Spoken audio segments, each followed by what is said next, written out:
Hello, everyone. You are watching the Asian American Herald, a new media network.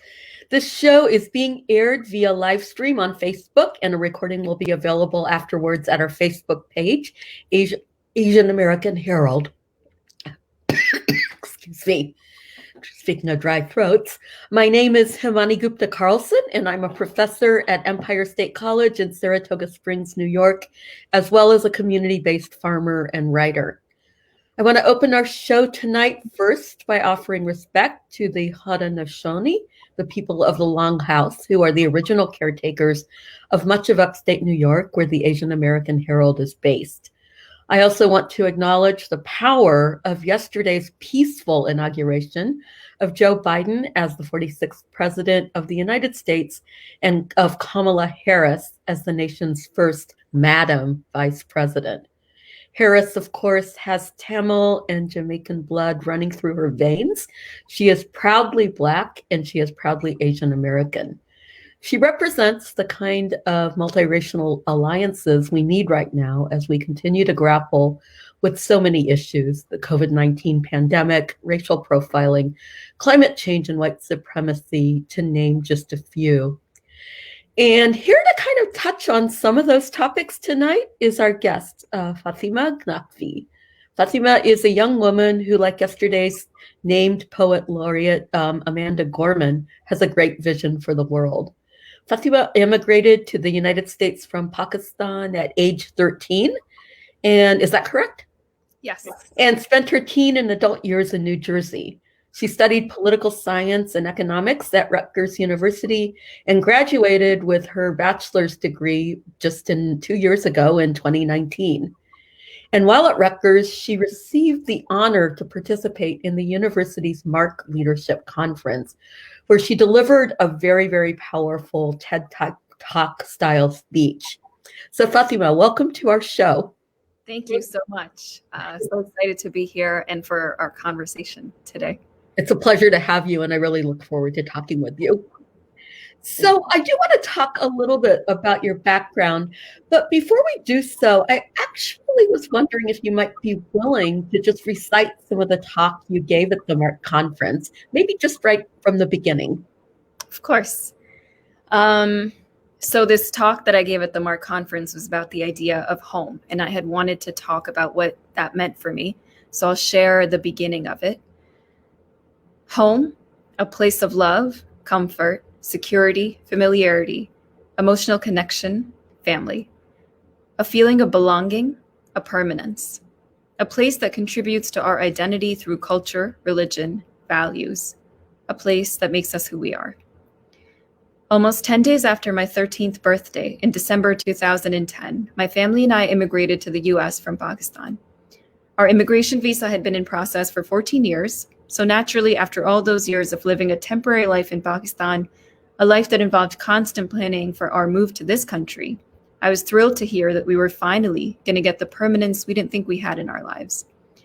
This country was going to help me find my identity. I vividly remember how I felt as I stepped outside JFK Airport on a cold winter night. Happiness and excitement. I couldn't wait to see what laid ahead. The 13-year-old me couldn't stop imagining the perfect life with her family here. Let's fast forward. It's now my first day at my new school, 8th grade.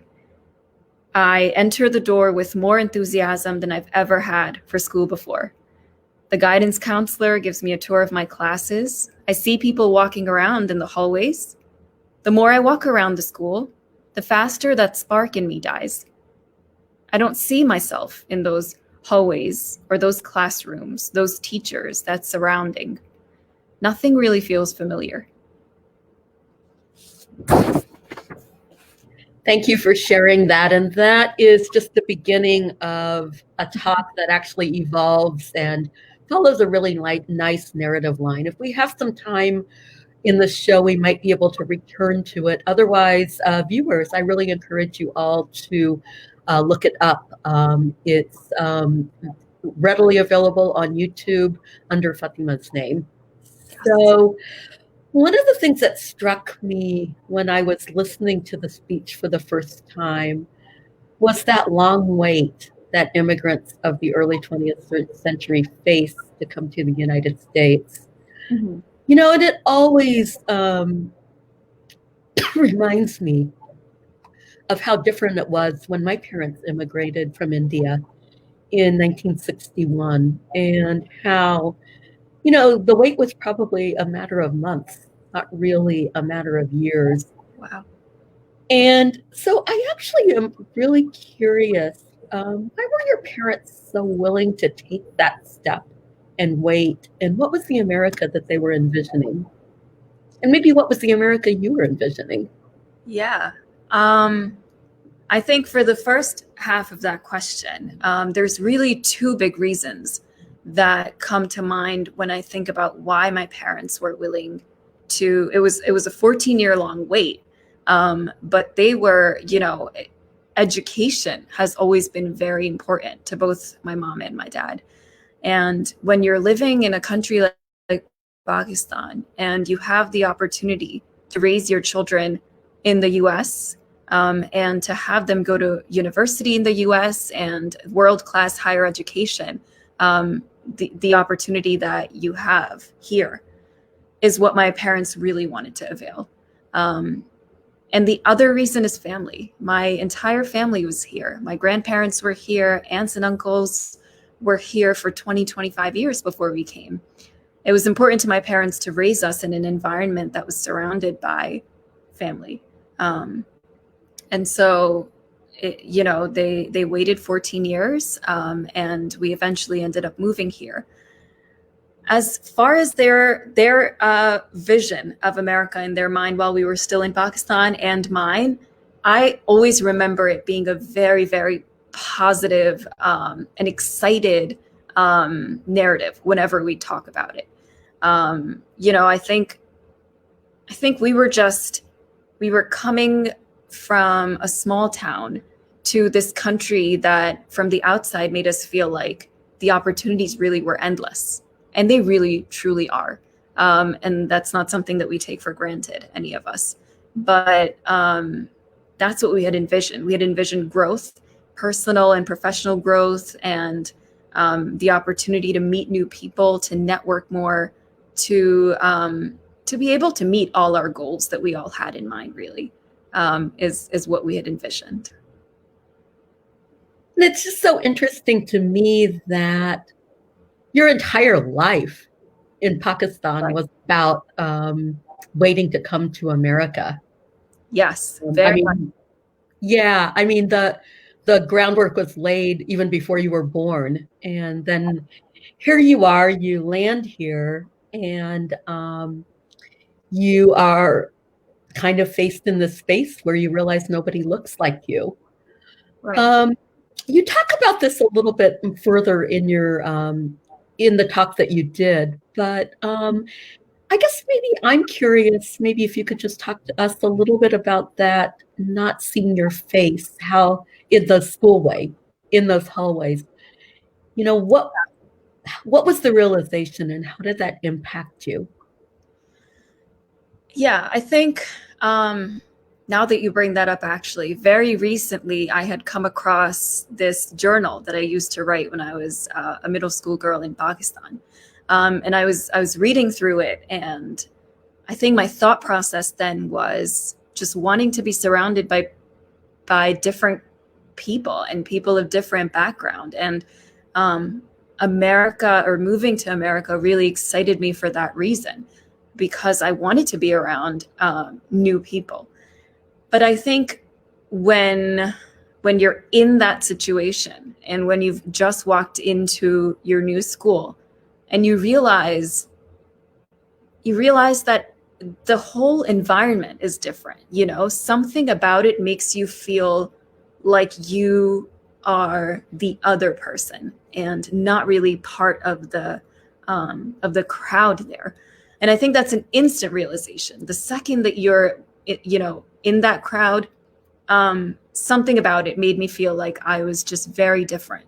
And that's not something that I was thinking about in Pakistan. It's not something that you realize until you're put in that position.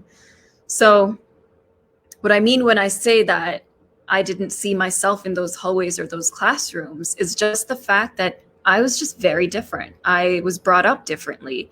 My thought process about certain things was different. And I was having trouble finding a connection to be able to blend into this new world that I had that I was trying to be a part of as a 13-year-old.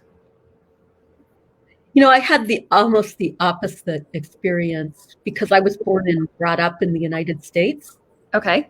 And my father was a college professor, and he had a sabbatical. Okay. When I was 10 years old. Right. And so my whole family went to India for a year. Okay. A year. And wow. 10 months, like the academic calendar.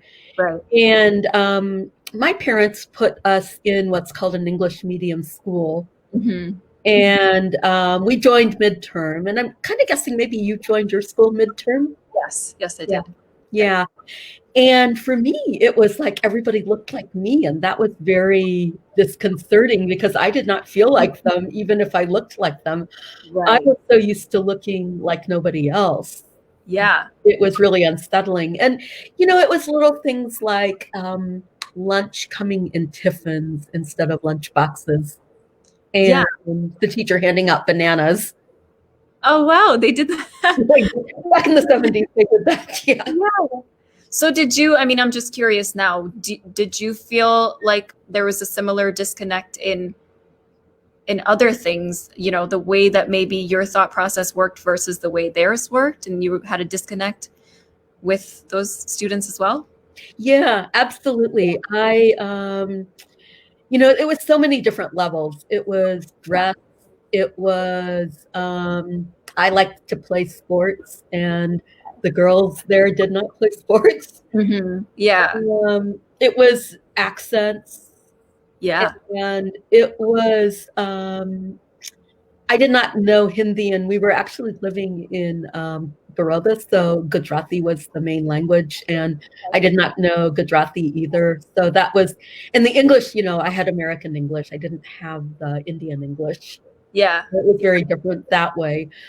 And people asked me a question I had never been asked before, which was, what was my caste? And I didn't even know how to answer that question. Yeah. So I'm wondering, going the opposite way, if you could give an example of the disconnect. How did that sort of, what was there an experience or something that kind of illustrated that disconnect for you? The disconnect between myself and the Western world, you mean? Yeah.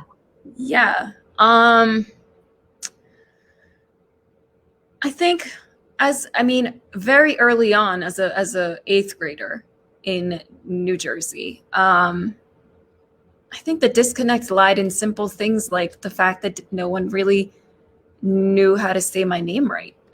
No one, I was suddenly embarrassed to show my culture, because I felt like I was less than, and I felt like their culture was it was more accepted. And so I needed to, find a way to fit in this box that would allow me to then make friends and to really feel like I was a part of that school community. And so I think the disconnect lied in the fact that I, wouldn't ever bring homemade food because of the spices and the smell that Pakistani food has. It also lied in the fact that clothing and dressing that I had once loved in Pakistan, and I still do very much, suddenly became a symbol of embarrassment. I didn't want to wear that in public, and I was suddenly embarrassed of. It was disconnect in things like that, cultural things, and language, I would say. Yeah. Boy, we could have a very long conversation about that. I love these conversations. I think they're so important to have. Yeah. So, yesterday during the inauguration, I was asking my students, I teach online, and currently I'm teaching an Asian American history course and a historiography seminar. Got it. And so I was watching the inauguration and I was like typing furiously into the discussion boards as things were happening. Yeah. And I started asking my students to explore the significance of Lady Gaga singing America's national anthem, Jennifer Lopez singing America the Beautiful, and then, of course, Amanda Gorman being named the poet laureate. Yeah. And so this morning, as I was listening to your Mark talk again, you have a line where you say, as Pakistanis, we see ourselves in our music. And that really struck a chord. And I realized as I said that it's not, no pun intended. But did you see yourself in these performances in the inauguration yesterday? Or, what was the America that you saw in those performances? Yeah. I think it was hard not to see yourself in those performances. One that really stood out to me was Jennifer Lopez's performance, just because not only am I a big fan, but also just knowing her background and where she comes from versus where she is now and the struggles that she's had to face to attain the level of success that she has now. I see myself in that growth.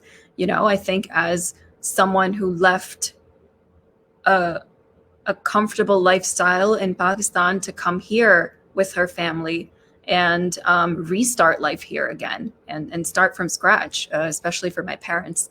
That growth and that trajectory that I see in people like Jennifer Lopez, and then even Amanda Gorman, who had talked about, being a daughter to a single Black mother who raised her, and I found myself in all of those little moments. I found myself in that one sentence that Jennifer Lopez said in Spanish. We are one nation under God, indivisible, with liberty and justice for all. I think something really big that I took away from all of the performances was the strength in individuality. I think there was a lot of power in each performer representing their own history, telling their own narrative, and saying it very loudly and very proudly. And there was so much power in that. So the message that I got from the performances really was, you don't always have to fit in. You have the right to be proud of who you are as a person, whether your identity be connected to your community or to your work or to anything. And yeah, that's what I'd say to that. Okay. So tell me, how does that speak to your vision for the world, your future that you're looking at? Yeah, I think the vision of the world that I have and the vision for America that I have now includes unity. If there's anything that I've seen in the past 4 years, it's lack of unity, and it's lack of concern and consideration for one another. So my vision for the world going forward is for us to be able to coexist in peace, and for us to always come from a place of kindness for another person and understanding. I think these past few years have really highlighted some really important issues for us. And even after that, if now we're not able to understand the struggles of our Black brothers and sisters, our Hispanic brothers and sisters, Hindus, Muslims, any minority that there is, I think, we need to learn from what has happened in the past 4 years and really use it in the future. So I'm wondering, does that then make nothing felt familiar an asset rather than a liability? Yeah, I think looking back at that now, I am grateful that that there was a time where I was struggling with fitting in, with feeling like I belong somewhere. I felt like I'd lost my home back in Pakistan, and I never really had a sense of home here. But that only made me more confident in who I am as an individual, because there's times where I'm not going to connect with my community. And there's times where I'm not going to connect with the Western world. But one thing that I can always connect with is myself and who I am as a person. And so I think that experience gave me a lot of confidence in my own individuality. Yeah, I was reading this. Piece about Kamala Harris this morning. It came up. I think I probably read it last summer because it was published in August, shortly after she was announced as the nominee for vice president. Got it. And it's very much about her mother and her childhood, and the mother's decision to really raise the children in a Black community after the parents went through a divorce. And I actually felt, again, that nothing felt familiar refrain in the early part of your talk. And I started wondering, how much does the face of Kamala Harris in the second highest office in the United States invite immigrants and people of color to have a sense of familiarity? Does that make this easier, or is that just a position that's so distant from us?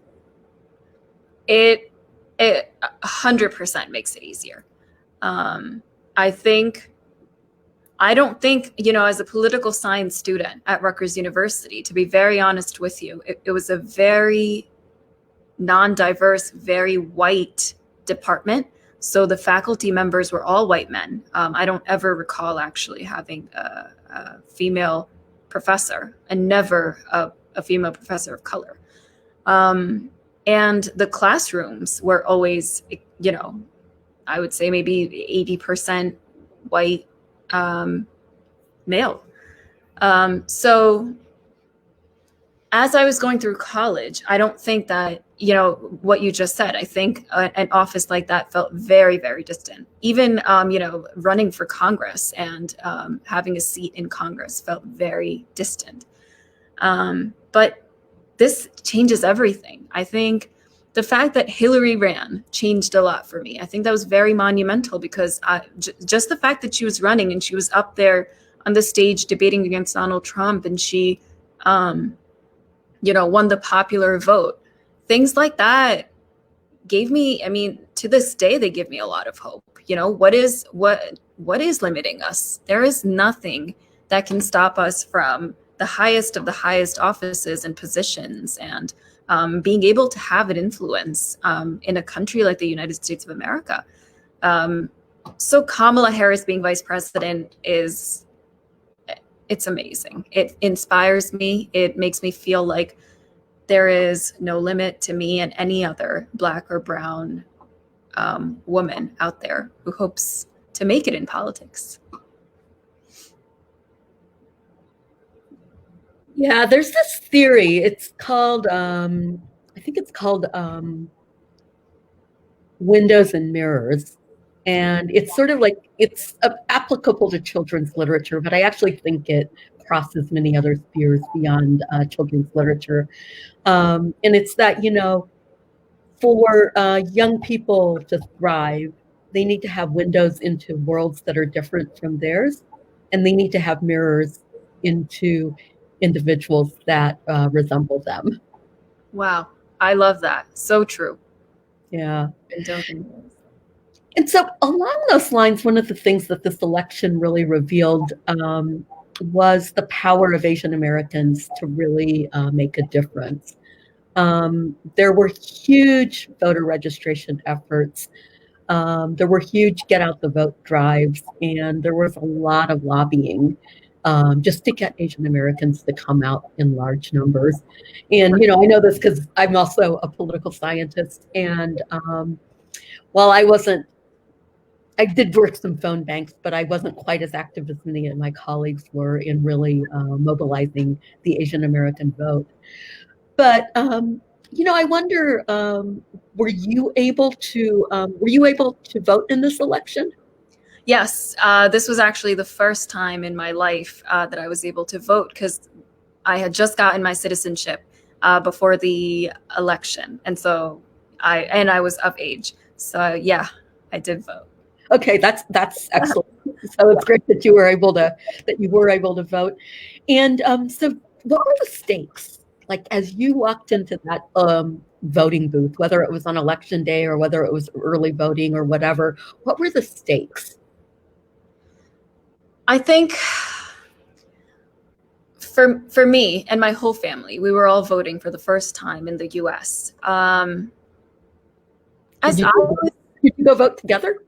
Yes, yeah. Well, me and my mom did. I think we went in like pairs. Okay. Me and my mom did go together. Um, I was.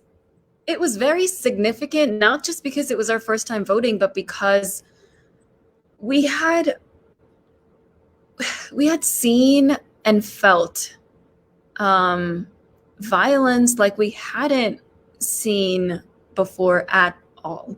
And when you're an immigrant family and you're coming from Pakistan, you're thinking of the US as a very perfect place because you're used to seeing the injustice in a country like Pakistan and the corruption.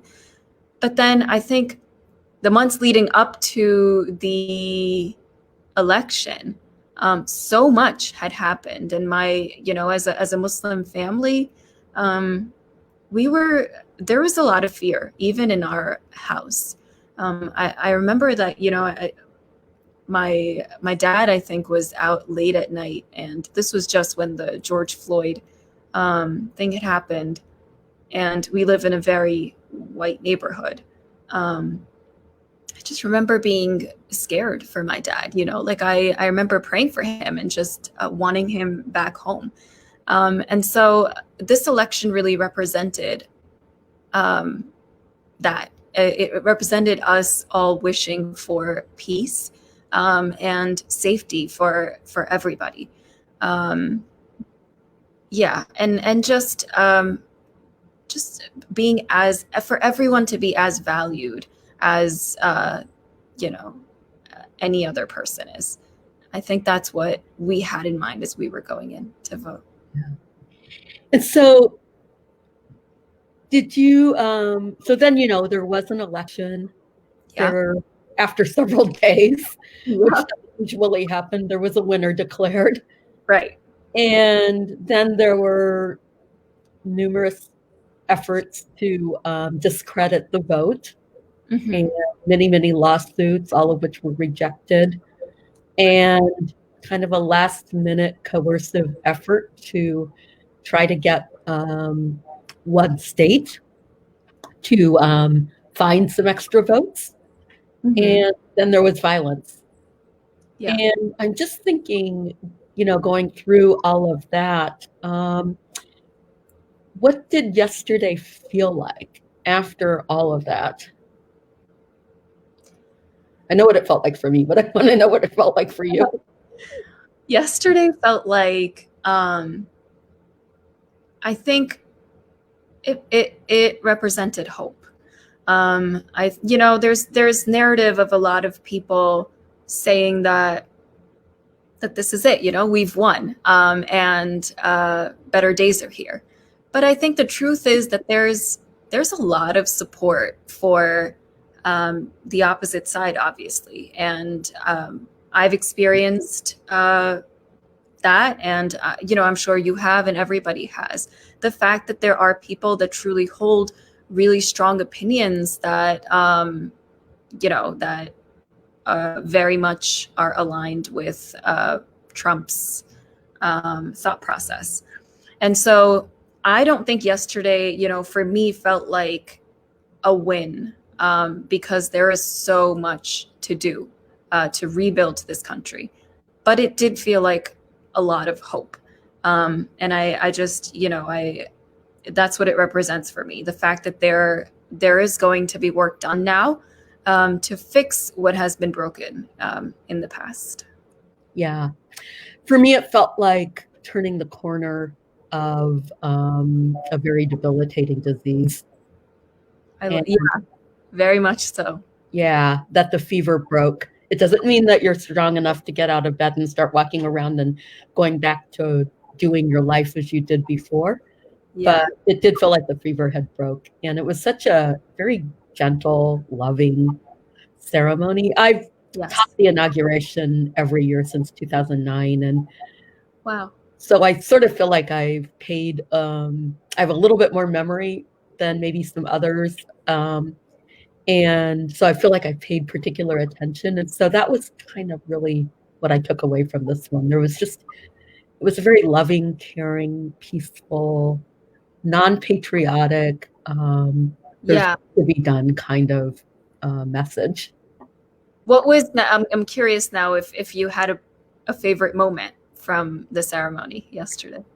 Wow. I will say Kamala taking the oath of office Yeah. was pretty strong. Yes, for sure. And, you know, Biden, just kind of when he went up and raised his right hand, I just kept thinking he has waited a very long time. Yeah. Waited a very long time and then has had to go through a lot of obstacles to finally get there. Yeah. Yeah. And of course, you know, I loved it when the Obama and the Biden family hugged at the end, and we started worrying about a super spreader thing. And then I was like, no, they're all really careful. They've all probably been vaccinated. So, Right. okay. So we are actually pretty close to being out of time. I want to just ask you kind of one question. We didn't really get to talking about what happened to you after you graduated from Rutgers and what you're doing now and what you hope to be doing in the future. So maybe you could just close out by telling us a little. Of course. So I graduated from Rutgers University in 2019 and started working at the New Jersey Department of Education right away, the very next day. And I was in their budget and accounting office for about a year until very recently transferring to their policy and legislative affairs office. I've just, been wanting to do policy work for a while and very happy to finally have gotten into it. And then for the future, I just hope to continue doing work that's meaningful. I want to give back and I want to do something where I'm able to have a direct impact on people's lives. And if I'm in the position, to do that, that's what I'd ideally want to be doing. And law school is the plan for next steps. Yeah, law school. We've interviewed a lot of lawyers on this show who've had very successful careers outside of law as well. So I'm going to put you on the spot and ask you a favor. I'd like you to read maybe just the last paragraph of your talk. But what I'd like to do is I'm going to do our usual closing, and then I'm going to take myself out of the stream, and I'm going to leave you alone to close out our show with the final words from your talk, if that's okay with you. Oh, that's definitely fine. Do you want me to then start where I left off, or you want to just do the last? Just the last, like the last paragraph or so. Of course. That sounds. Yeah. I'll let you, while I'm doing my closing blurb, I'll let you choose kind of like a good spot to begin the end. Okay. That sounds good. All righty. So everyone, thank you very, very much for joining us this evening for our weekly Asian American Herald show. I'm Himanee Gupta-Carlson, and I have been speaking with Fatima Naqvi. The Asian American Herald is a Facebook-based news media outlet dedicated to discussing topics and building community among Asian Americans in the capital region of New York and beyond. So please send us your story ideas and look for the recording of this show on our Facebook page. Have a good evening, and I'm going to leave you now with some wise words from a smart young woman, Fatima Naqvi. Thank you so much. Thank you, Himanee. Means a lot. Okay, so the last two paragraphs of my speech. The past 4 years of college have given me time to understand myself. I've realized during this time that as an immigrant, my home doesn't exist in a particular culture or a society. My home exists somewhere in between the two cultures that I'm a part of. My home is in the Urdu poetry my dad shares with me. It is in the stories my mom tells me from her childhood. My home lies in my grandfather's hugs when he says to me, "Tum mere paas hi reh jao," just stay here with me. My home lies in the admiration I have for the empowerment of the American youth. It's in the emphasis put on hard work and dedication for young people. My identity lies in being a neither here nor there. My experiences have made me realize that home doesn't happen overnight. Home takes time. Finding where you belong takes time. I believe that our search of self-discovery is truly never-ending, and I'm still on this path. The only difference is that now I understand where my permanence lies. Because for me, home isn't a place anymore. Home is a feeling. Thank you. I love that sound at the end. Thank you very much, and good night, everybody. Thank you.